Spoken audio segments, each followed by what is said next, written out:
잘 아시다시피 지난 2월 6일 터키 시리아에 아주 큰 지진이 일어났습니다. 진도 7.8의 지진은 히로시마 원자탄의 32배라고 합니다. 그 엄청난 지진이 일어나서 2만 명 이상이 사망했고 계속 지금 시신이 나오고 있습니다. 그 가운데서도 이게 골든타임이 72시간인데 72시간 넘어버리면 살아서 나올 가능성이 거의 없다 하는데 지금 90시간이 넘었는데 어린 아이가 거기서 살아서 나옵니다. 어머니가 아기를 안고 나옵니다. 주위에 있는 사람들이 막 그냥 눈물로 박수를 치는 거예요. 한 사람의 생명이 그만큼 귀하다는 겁니다. 2만 명 이상의 사람이 죽었습니다. 얼마나 더 죽은 시신이 나올지 모릅니다. 2,300만 명의 이재민이 생겼습니다. 참 기가 막힌 일입니다. 터키 남동부의 한 도시에 메수트 한제를 하고는 아버지, 새벽 4시에 지진이 일어나서 자기는 어떻게 피했는데 딸이 자기 방에 침대에서 자는데 나오지를 못했어요. 그냥 콘크리트가 덮치면서 15살 난 딸이 죽었습니다. 이르마크라고 하는 딸이, 그래서 그 딸의 손만 나와 있는 그 장면, 그 손을 꼭 부여잡고 놓지를 못하고 있는 모습이 너무 가슴 아픈 일이에요. 부모가 자식을 다 잃었습니다. 한 남자는 온 가족을 나는 다 잃었습니다. 삶의 희망이 다 없어져 버린 거예요. 자다가 일어난 지진에 어떻게 손을 쓸 수가 없었어요. 여러분, 예수님의 재림도 이렇게 온다 그랬습니다. 도적같이 오리라. 덫과 같이 말 것이다. 깨어서 기도하면서 준비하라 그랬습니다. 여러분, 야고보 4장 14절은 내일 일을 너희가 알지 못한다. 너희 생명이 무엇이냐? 너희는 잠깐 보이다가 없어지는 안개니라 그랬어요. 이 세상의 영광에 치심하지 말고 도적같이 덫과 같이 임하실 우리 주님 앞에 부끄러운 모습을 보이지 않고 깨어 기도하면서 설 수 있는 저와 여러분이 되기를 축원합니다. 특히 이번 지진에 이런 재난에 폭설이 막 겹치면서 2만 명 이상이 죽는 참상이 벌어졌다 그래요. 순식간에 쌓아두었던 모든 것들이 다 한순간 사라졌습니다. 20층짜리 빌딩이 무너지는데 몇 초 걸리지 않았어요. 그 많은 빌딩이 무너집니다. 날아가 버린 거예요. 그들에게 다음 날은 없었어요. 그 전날 꿈꾸었던 그 다음 날, 내일이 되면 내가 무엇을 하리라 했던 그 소원들 모두 사라져 버렸습니다. 죽은 딸의 손을 잡고 있는 이 아버지의 소원이 무엇일까 생각해 봤어요. 너 참 좋은 대학 들어갔으면 좋겠다. 아닙니다. 너 좋은 사람 만나서 결혼해서 행복하게 살았으면 내가 정말 더 소원이 없다. 이런 걸까요? 아닙니다. 사람만 있으다오. 숨만 쉬어다오. 그것이 아버지의 마지막 소원이었을 거예요. 여러분, 죽음 앞에서는 어떤 소원도 어떤 꿈도 소용이 없습니다. 여러분, 진정한 소원, 위대한 소원, 영원한 소원이 무엇일까요? 그 소원을 품고 살다가 죽음이 와도 기뻐하며 갈 수 있는 그 소원, 위대한 소원이 무엇이냐? 바울은 그 소원을 품었습니다. 오늘 그 소원을 빌립보 1장 20절부터 말하고 있습니다. 이 바울의 소원, 영원한 소원, 죽음이 온다 할지라도 끌려가는 죽음이 아니라 맞이하는 죽음을 가진 이 바울의 위대한 소원을 저와 여러분이 가슴에 품고 일어나기를 주의 이름으로 축원합니다. 첫째로 바울은 진실한 삶을 살기를 소원했습니다. 바울은 예수 그리스도를 믿는 사람을 핍박하고 다메섹 도상 넘어가서 국경을 넘어 예수 믿는 사람 잡아서 끌고 오려고 넘어가던 중에 햇빛보다 더 밝은 빛 가운데 나타난 예수님을 만난 거예요. 그리고 그의 일생이 완전히 바뀝니다. 간절한 소원이 바뀝니다. 세상 소원이 아닌 주님의 소원, 주님이 기뻐하는 그 소원 무엇이냐? 아무 일이든지 부끄럽지 않게 하여 주시옵소서. 간단한 것 같지만 여러분, 정말 실천하기가 힘들고 어려운 소원입니다.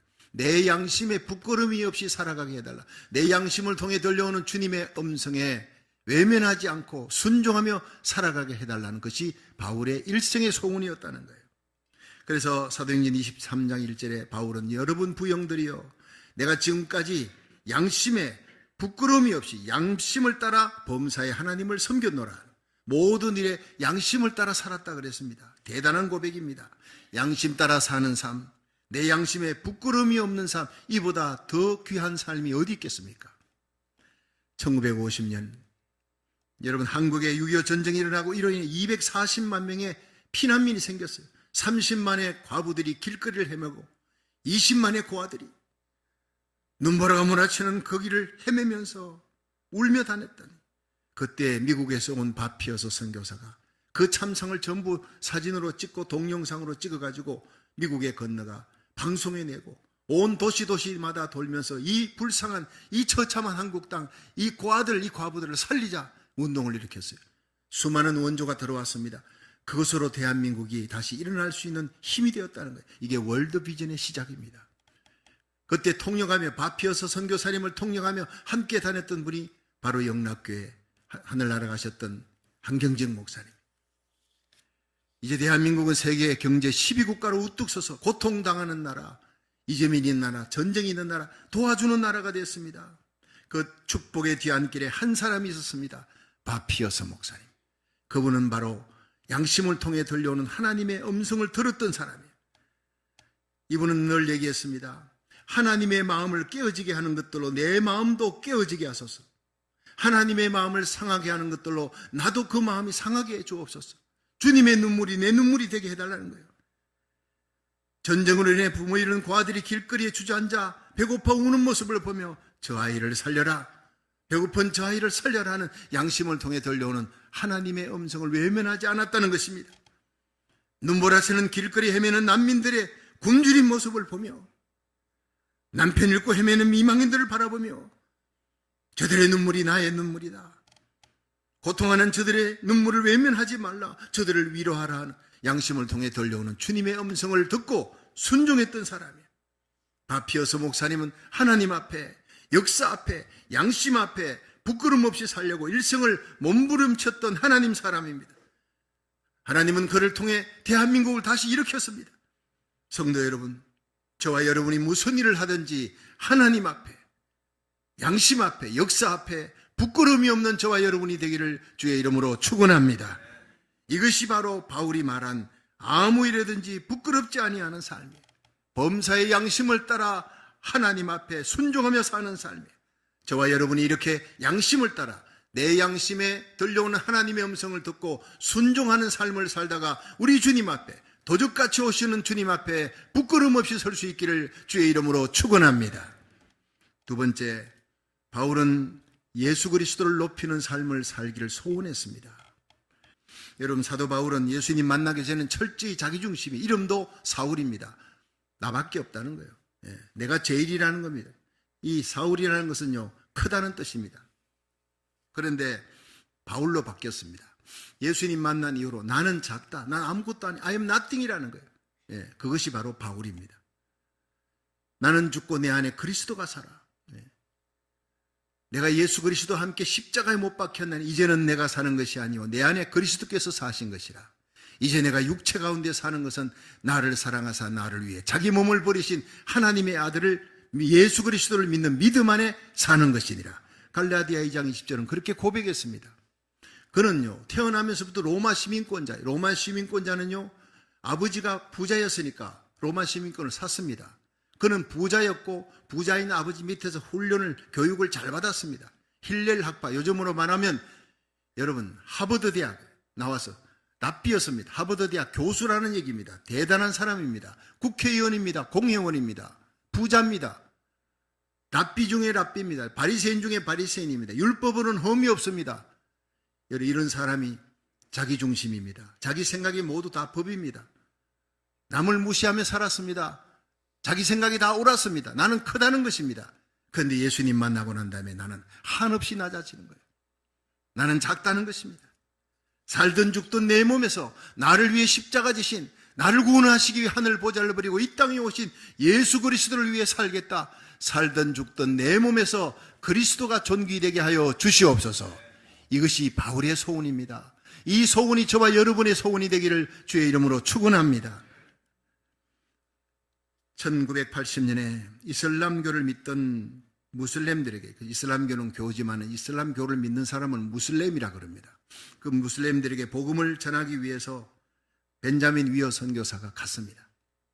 열심히 복음 전하다가 이 무슬림 과격분자들에게, 테러리스트들에게 잡혀서 체포당해서 끌려가는데 눈 가리고 손발을 묶여서 갑니다. 아주 위협적입니다. 죽겠구나 싶었습니다. 끌려가면서 기도했습니다. 하나님, 내가 이들에게 복음을 전하다가 죽어도 좋다는 생각을 갖고 난 여기까지 왔습니다. 하나님, 난 죽음이 두렵지 않습니다. 여기까지 인도하신 하나님을 나는 신뢰합니다. 내가 죽으면 나는 천국 갈 것이고 날 살려주면 복음 전하는 뜻을 알고 내가 죽기까지 복음을 전하겠습니다. 죽으면 나에게 천국이 있습니다.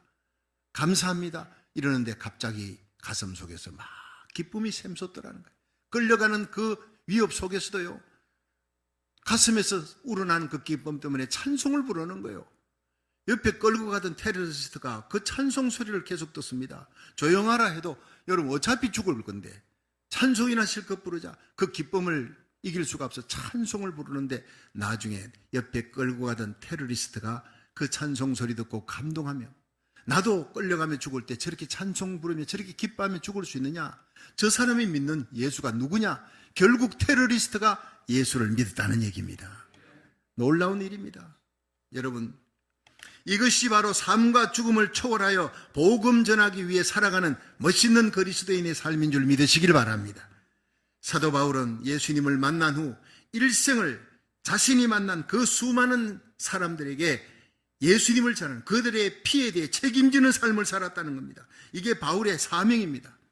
그래서 사도행전 20장 23절에 오직 성령이 각 성에서 내게 전가하여 결박과 환난이 나를 기다린다 하시나, 나의 달려갈 길과 주 예수께 받은 사명, 하나님의 은혜의 복음을 전가하는 일을 마치려 하면 내 생명을 조금도 아까운 것으로 여기지 아니하겠노라. 그렇게 바울은 고백했던 것입니다. 이것이 바로 성령에 이끌림받은 삶을 살아가는 위대한 바울의 소원이었기 때문에, 여러분, 성령님은 우리에게 오셔서 나 중심의 삶을 예수 중심의 삶으로 바꾸는 줄로 믿으시기 바랍니다. 우리의 남은 생애가, 저와 여러분의 남은 생애가, 우리 자녀들의 남은 생애가 바울처럼 살던 죽던 우리 몸에서 그리스도가 존귀히 되게, 오직 우리를 위해 십자가 달리신 예수님의 생명의 복음, 십자가 복음을 전하기 위해 목숨을 거는 삶을 살아가다가 우리 주님 만날 수 있기를, 다시 오실 우리 주님 앞에 부끄럼 없이 설 수 있기를 주의 이름으로 축원합니다.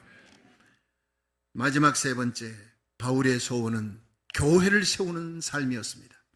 우리 빌립보서 1장 22절에서 24절 한번 읽어봅니다. 시작. 그러나 만일 육신으로 사는 이것이 내 일의 열매일진데 무엇을 가리려는지 나는 알지 못하노라.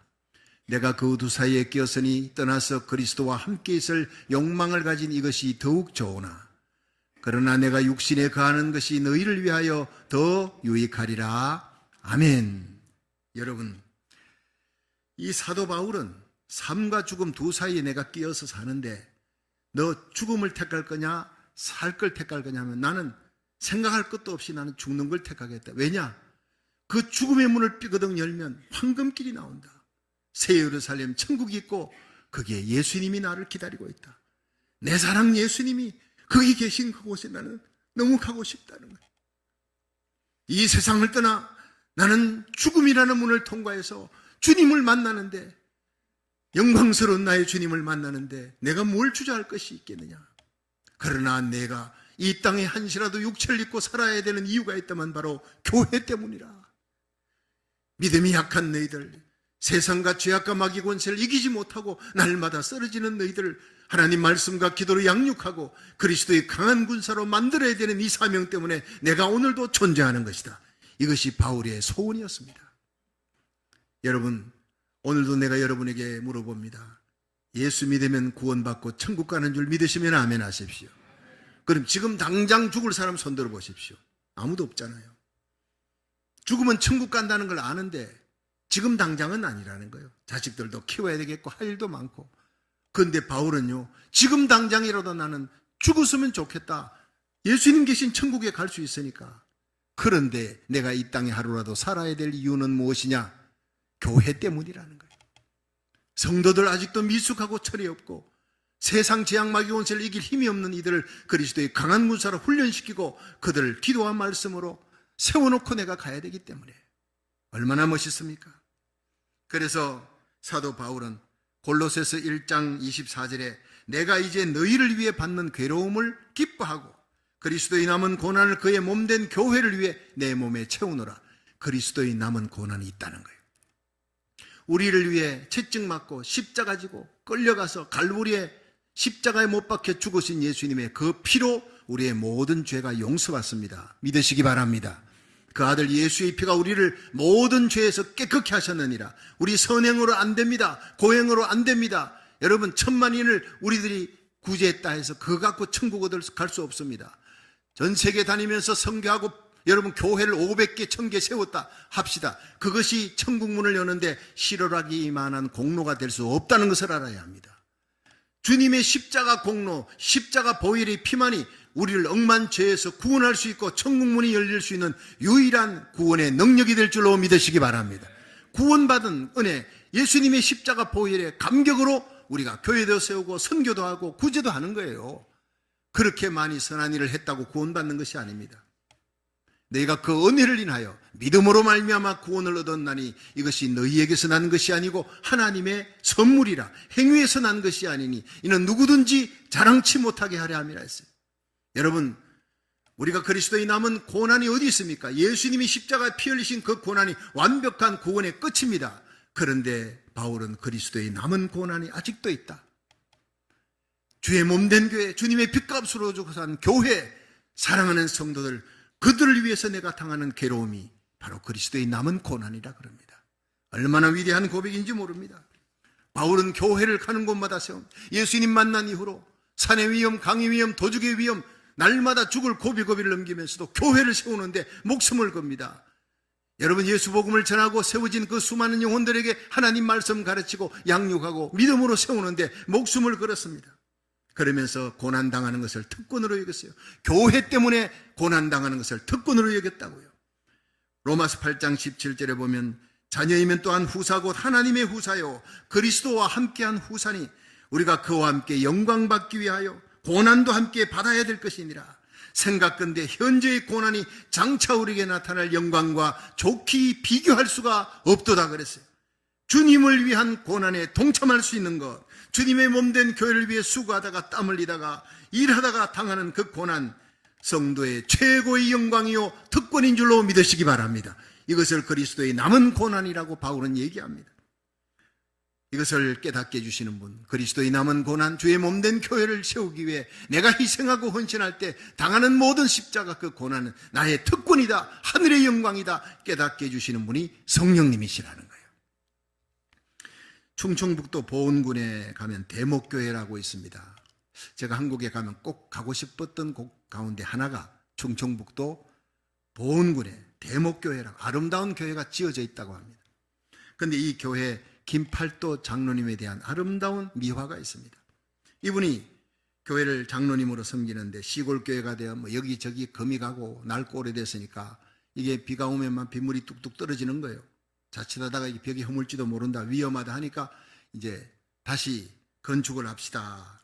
그렇게 해서 신축을 하기로 결정하고 성도들이 정성껏 헌금을 모았는데 가난한 성도들밖에 없어요, 시골에. 그러니까 헌금이 택도 없이 부족하지만 교회는 지었습니다. 잘 짓자, 어차피 짓는 거 크게 잘 짓자 해가지고 잘 지었습니다. 그러나 빚을 많이 지게 되었습니다. 교회는 아름답게 크게 지었는데 빚이 많으니까 이자가 자꾸 눈덩이처럼 불어나는 거예요. 그러니까 사람들이 부담을 느낍니다. 가난한 교인들이. 그래서 이 핑계 저 핑계 대고 이제 다른 데 이사가 뿌리고 교회를 빠져나가고 하니까 마지막에는 김팔도 장로님 부부만 남은 거예요. 목사님도 자꾸 이제 오셨다가 이제 가시고 이렇게 하면서 마지막에 교회를 지키는 사람은 김팔도 장로님이었어요. 근데 문제는 빚쟁이들이요, 매일같이 김팔도 장로님 집으로 몰려가서 돈 내놔라 욕을 하고 집기를 집어 던지고 집에 있는 집기 막 가져가고, 그러니까 너무너무 힘든 거예요. 살아가기가 너무 힘듭니다. 그래서 하나님의 성전에 가서 하나님, 난 이제 기도하다 죽을래요. 금식 기도하기 시작합니다. 눈물로 기도합니다. 하나님의 성전 세우려고 애쓰고 눈물 흘려 기도했는데 이제는 빚진 이 성전에 모두가 다 떠났습니다. 하나님 어떻게 하면 좋습니까? 그냥 내 생명을 거둬가 주시기를 바랍니다. 막 눈물로 기도하는 중에 잠이 들었어요. 비몽사몽간에 생신지 꿈인지 예수님께서 말씀하십니다. 내 눈을 팔아서 빚을 갚아라. 주님께서 김팔도 장로님에게 눈 팔아가지고 교회 빚 갚으라는 거예요. 깜짝 놀라 깨었습니다. 이게 무슨 얘기인가? 집으로 돌아왔어요. 아침밤 이제 먹으려고 집에 돌아왔는데 신문을 보니까 신문에 하는 기사에 사고로 두 눈을 실명했는데 누구든지 한쪽 눈만이라도 팔 사람이 있으면 돈은 요구하는 대로 주겠습니다. 하라는 기사가 눈에 확 들어온 겁니다. 여러분 이거 실화입니다. 그러니까 이 장로님이 옳다 바로 이거구나. 주님께서 이래서 명령하셨구나.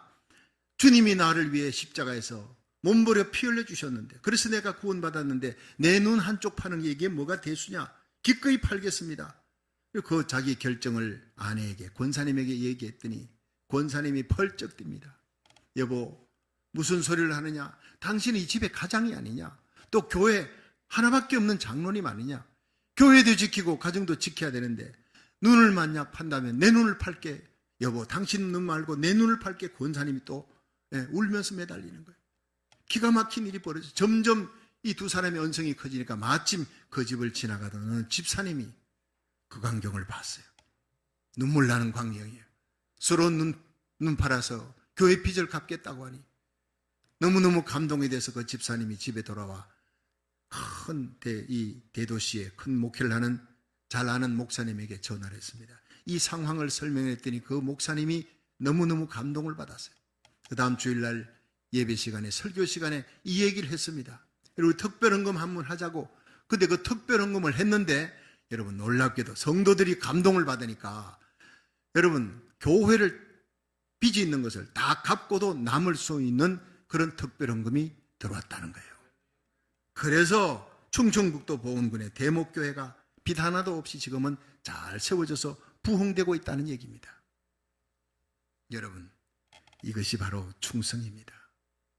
죽기까지 충성하는 거예요.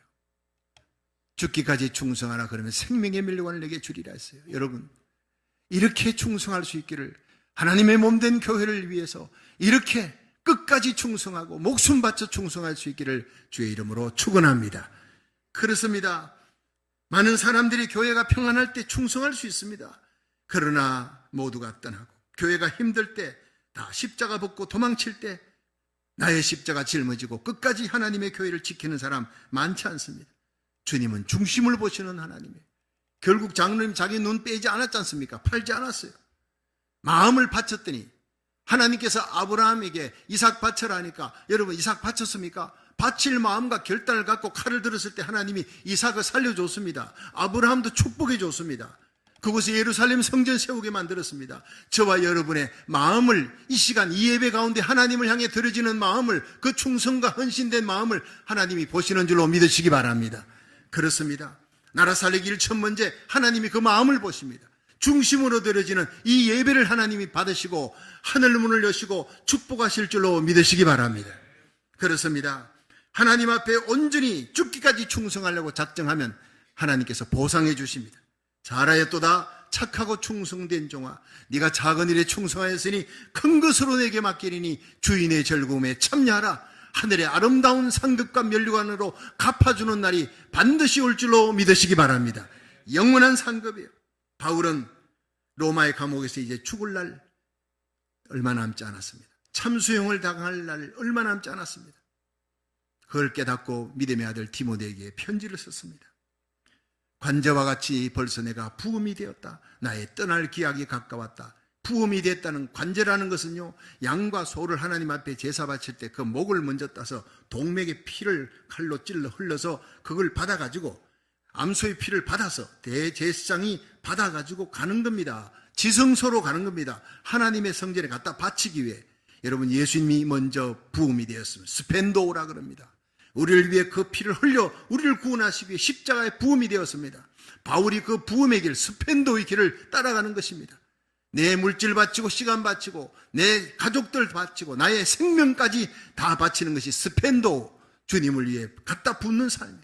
오늘 이 예배 가운데 여러분의 생각과 마음과 뜻을 여러분 목숨까지라도 갖다 부을 수 있는 정성과 뜻을 다하여 목숨을 다하여 하나님을 사랑하는 예배가 되기를 주의 이름으로 축원합니다.